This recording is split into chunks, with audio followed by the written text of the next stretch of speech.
السلام عليكم. النهارده جايب لكم ركن سرير وصحارة وستايل ومودرن وفخامة وحاجة في منتهى الجمال. النهارده الركنة دي حاجة خامة، حاجة روعة، حاجة يعني حلوة والسعر مسألة قد الايد زي ما وعدت السيد المشاهد.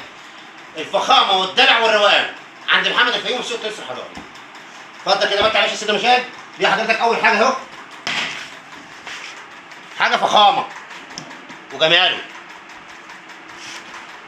وجماله فخامة. ماشي، وضح يا باشا هنا للسيد المشاهد هنا وجماله، الفخامة والدلع والستايل والمودرن. خامة تاخد من عندي خامة، ستايل، مودرن، فخامة. هنا حضرتك اي درج برضه هنا في الجنب ده وجماله. تمام، عشان السيد المشاهد يتمتع براحته. الصحارة وجمالها. النهارده الشغل ده بيصرف عليه فلوس. دي المكنه دي مش موجوده. اتفضل، الشغل ده بفلوس. المكن ده مستورد مش مصري. حاجه فخامه، عظمه.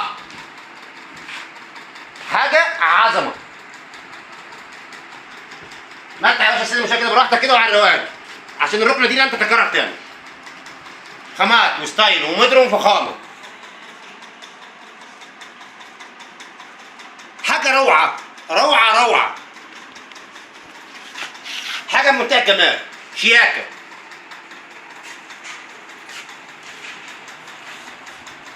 وزي ما انا وعدت السيد المشاهد بفضل الله اعلى خامة في السوق التونسي الحضاري محمد الفيومي.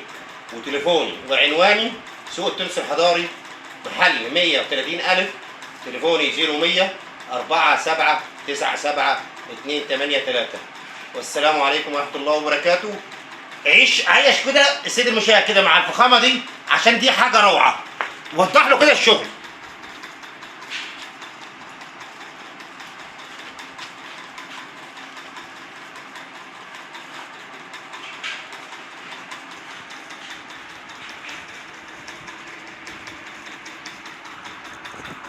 حاجة زي ما قال الكتاب، حاجة فخامة، حاجة عظمة، حاجة روقان، حاجة يعني صراحة لقطة. والله يبارك لصاحب النصيب، الله يبارك لصاحب النصيب.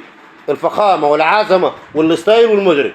كنبة صحارة، كنبة سرير، حاجة روعة.